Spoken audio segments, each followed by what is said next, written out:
Hey guys, Renegade AC here. How you doing? Welcome back to my channel and welcome back to another video episode of my podcast.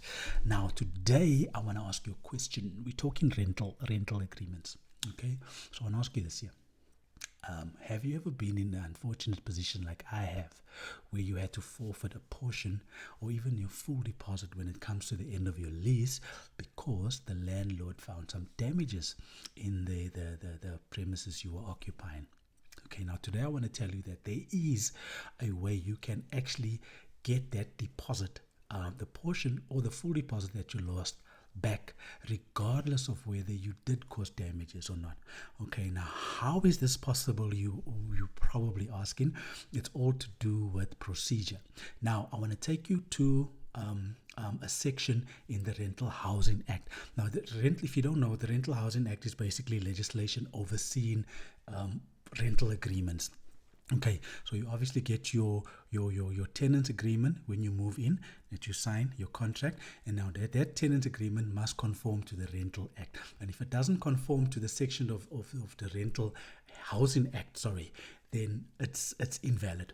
Okay, so I went and looked at the Rental Housing Act to see if I have anything to stand on. Then I came across this section.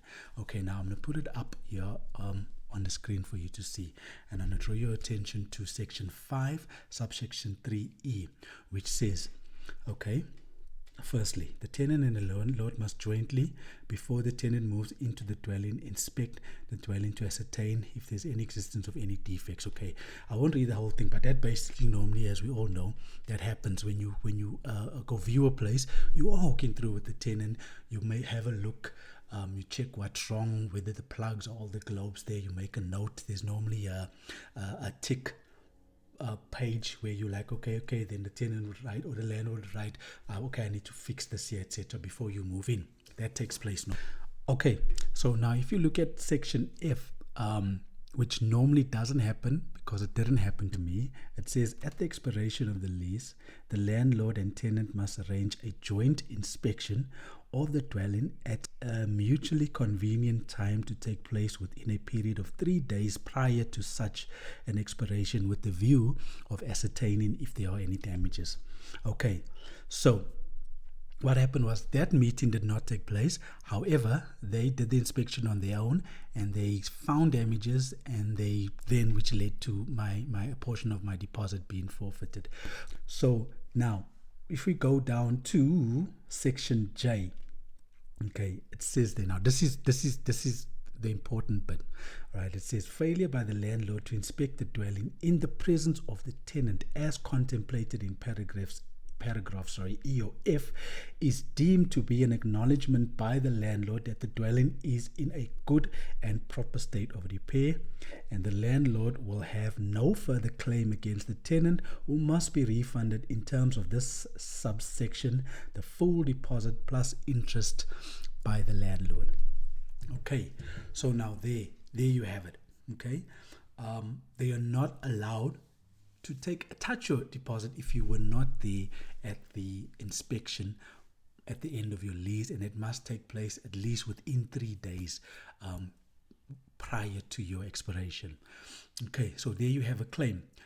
Another thing that is very important that I want to tell you is that you need to read your lease agreement and you need to understand these terms. I know there's a lot of terms that you overlook because you don't understand it. You just look at the important things, which how much is the rent, the deposit, will I get my deposit back, and other clauses on there. Read your lease and understand it. And if you do not understand a particular section, ask the landlord to explain that to you. I find it personally easy to understand when I ask the landlord to put that section in an example. I say, yeah, give me an example. If you still don't understand how he or she is trying to explain it, examples work the best. Okay, another thing to remember is that, as I said, the Rental Housing Act, okay, is the mother. Your agreement is the child. Now, sometimes just because we think it says so in an agreement, it's law. No, believe it or not, people would put in clauses in their agreements or contracts that do not conform to the law. And if they don't conform to the law, they are invalid. Okay, so in other words, even if your lease agreement says, for example, that yes, the landlord is allowed to inspect your premises even if you're not around, and they can ascertain the damages. Okay, it doesn't mean it's law. No, it's incorrect, because it's not what the Housing Act says. So it's important to know that. Again, I would preach to you, read your contract, understand it, ask them to explain it to you before you sign.